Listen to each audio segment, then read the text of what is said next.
to actually time the gap. Now there is the SL63 AMG. It's got torque 800.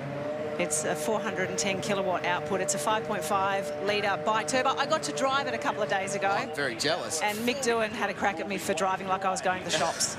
410 kilowatts. That's almost V8 supercar power. I know, and this is a car, literally, they just pulled the Rego label off. I think Mick Doohan unscrewed the Rego label off, and he drives it like he stole it, and it's such an impressive bit of kit for what is a road car, and he's been going around pretty quick. I think the only difference between going a little bit quicker than the V8 supercar is probably the fact that it's on road tyres, not proper racing tyres.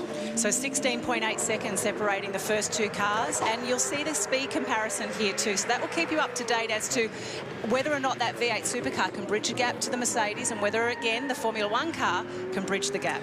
So the biggest difference in speed, I guess, between the V8 supercar and the Formula One, for example, is the power and the weight. So, and the aerodynamics on the Formula One car is staggering. It's got so much more grip and corner speed through all the slower corners, and that's where it really will catch that car of Casey Stoner. But the peak speeds as well. The peak speed of the Formula One car is nearing 285, 290 kilometres an hour. Casey Stoner a lot closer to 265 k's, and Mick Doohan would be around about 250 kilometres an hour. 23.9 seconds was the gap between the V8 car and also then the F1 car. So I wanted to ask you as well, in terms of when we see the F1 car making up the speed, where is the ability for an F1 car to make up the speed? Is it the acceleration out of the corners? Is it just the sheer pace of the car? Yeah, it's a combination of everything. I mean, the V8 supercar has 600 horsepower. It's got a lot of speed, but it's nearly, over a ton in weight. So getting that car around the corners is not as easy as a Formula One car. It's got a lot of aerodynamics. It's very light. So the corner speeds, entry, mid-corner and exit speed is superior to that of the V8 supercar. So there's Mick Doohan out of that fast chicane around the back of the circuit. So many great scenes there over the years at Albert Park. There's Casey Stoner, so you can see the gap closing in.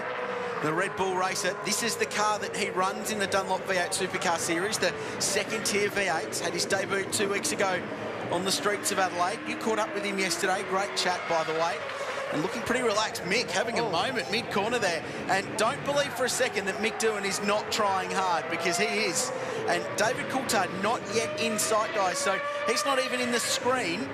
Oh, here he comes. This is quite a funny experience when you're driving that V8 supercar. The Formula One car looks like a bee or a wasp in your mirrors, and then all of a sudden it comes howling up behind you, and this sets up to be a great finish. Have a look at this. This will be really close, in fact, but David Coulthard will just get there.